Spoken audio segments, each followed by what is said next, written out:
Hello everyone, আসসালামু আলাইকুম। গত লেকচারে আমরা অ্যালকোহল ও অ্যালডিহাইড পর্যন্ত আলোচনা করেছিলাম। আজকে আমরা জৈব অ্যাসিড সম্পর্কে বিস্তারিত আলোচনা করব। তাহলে শুরু করা যাক। প্রথমত আমাদের জানতে হবে জৈব অ্যাসিড কি বা জৈব অ্যাসিড বলতে আমরা কাকে বুঝাই। জৈব অ্যাসিড হলো তারা যাদের COOH এই মূলকটি বিদ্যমান থাকে, অর্থাৎ জৈব অ্যাসিডে কার্বক্সিল গ্রুপ বিদ্যমান থাকবে, এটিকে বলা হয় কার্বক্সিল গ্রুপ। তারপর এই জৈব অ্যাসিডের সাধারণ সংকেত হলো CnH2n+1 COOH, অর্থাৎ আমরা n এর মান বসিয়ে সকল প্রকার জৈব অ্যাসিড বের করতে পারবো। যেমন n যখন 1 তখন সেই জৈব অ্যাসিডটি হবে CH3COOH, অর্থাৎ ইথানোয়িক অ্যাসিড। n যখন 0 তখন সেই জৈব অ্যাসিডটি কি হবে তোমরা বলো তো, কমেন্ট বক্সে সেটি আমাকে জানাও। সংক্ষেপে একে RCOOH দিয়ে প্রকাশ করা হয়। নামকরণ: মূল অ্যালকেনের ইংরেজি নামের শেষে ই বাদ দিয়ে ওয়িক অ্যাসিড যুক্ত করে জৈব অ্যাসিডের নামকরণ করা হয়। অর্থাৎ এর উদাহরণ হিসেবে যদি আমরা মিথেনকে নেই অথবা ইথেনকে নেই, তাহলে এর নামকরণ হবে ই বাদ দিয়ে ওয়িক অ্যাসিড যুক্ত হবে, তাহলে হবে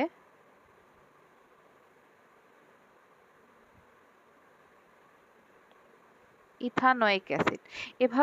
এভাবে সব নামকরণগুলো হবে, যেমন মিথেন থেকে মিথানোয়িক অ্যাসিড, ইথেন থেকে ইথানোয়িক অ্যাসিড, প্রোপেন থেকে প্রোপানোয়িক, বিউটেন থেকে বিউটানোয়িক, এভাবে সবগুলো নামকরণ হবে। আচ্ছা, এবার আমরা প্রস্তুতি দেখব। ইথানল থেকে। ইথানল হলো মূলত অ্যালডিহাইড।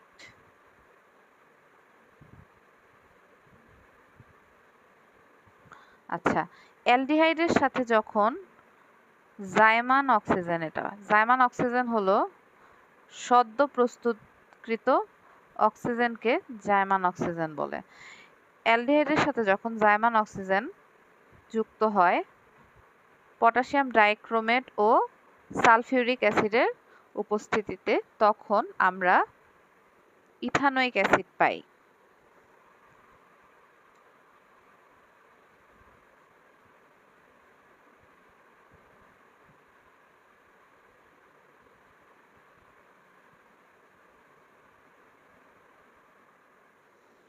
তাহলে আমরা দেখতে পাচ্ছি এখানে যেই অ্যাসিডটি ব্যবহার করা হয়েছে এখানে, এটি H2SO4 সালফিউরিক অ্যাসিড, এটি লঘু থাকে, মানে এটার কনসেন্ট্রেশন লো থাকে।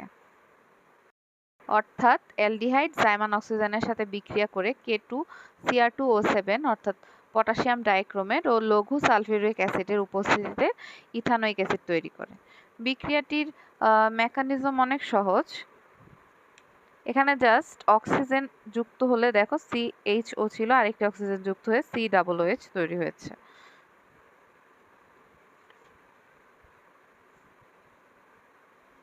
এবার আমরা ফ্যাটি অ্যাসিডের ধর্ম সম্পর্কে জানবো। ফ্যাটি অ্যাসিড মূলত অম্লীয় ধর্ম, তবে এর অম্লীয় ধর্মটি দুর্বল প্রকৃতির হয়ে থাকে, অর্থাৎ এটি জলীয় দ্রবণে খুব সামান্য পরিমাণ আয়নিত হয়, অর্থাৎ এটি জলীয় দ্রবণে খুব অল্প সংখ্যক H+ আয়ন দিয়ে থাকে।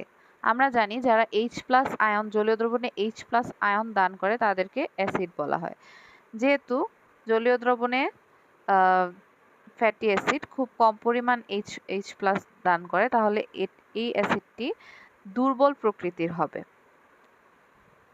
যেহেতু এটি এক ধরনের অ্যাসিড, অ্যাসিডের ধর্ম হচ্ছে নীল লিটমাসকে লাল করা, অর্থাৎ এটিও জলীয় দ্রবণে নীল লিটমাসকে লাল করবে। ক্ষারের সাথে বিক্রিয়া করে লবণ ও পানি উৎপন্ন করে। অ্যাসিড আমরা জানি অ্যাসিড ক্ষার বিক্রিয়া করলে লবণ ও পানি উৎপন্ন হয়। এটি যেহেতু একটি অ্যাসিড, তাহলে এটিও লবণ ও পানি উৎপন্ন করবে। এর বিক্রিয়াটি হলো CH3COOH, এটি অ্যাসিড আর এটা হলো একটা ক্ষার, সোডিয়াম হাইড্রোক্সাইড বিক্রিয়া করে সোডিয়াম ইথানয়েট এই সল্ট তৈরি করে।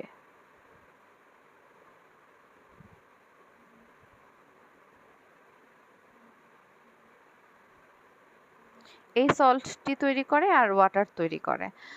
আচ্ছা, এবার আমরা ভিনেগার সম্পর্কে জানবো। ভিনেগার হলো মূলত ইথানোয়িক অ্যাসিডের 4 থেকে 10% জলীয় দ্রবণ। তো ভিনেগার কাকে বলে? ভিনেগার হলো ইথানোয়িক অ্যাসিডেরই একটি জলীয় দ্রবণ, যেটির পার্সেন্টেজ থাকে 4 থেকে 10%। খাবার তৈরিতে এবং খাদ্য সংরক্ষক হিসেবে কাজ করে থাকে। এর একটি ধর্ম হলো ভিনেগার, মূলত ভিনেগারের যে অম্লীয় ধর্ম, অর্থাৎ এর পিএইচ যে লেভেলটা থাকে, সেটা সেই পিএইচে ইস্ট বা ব্যাকটেরিয়া এগুলো জন্মাতে পারে না। ইস্ট বা ব্যাকটেরিয়া ওই পিএইচে যেহেতু জন্মাতে পারে না, এর জন্য ভিনেগার মিশ্রিত খাবার সহসা পচে না।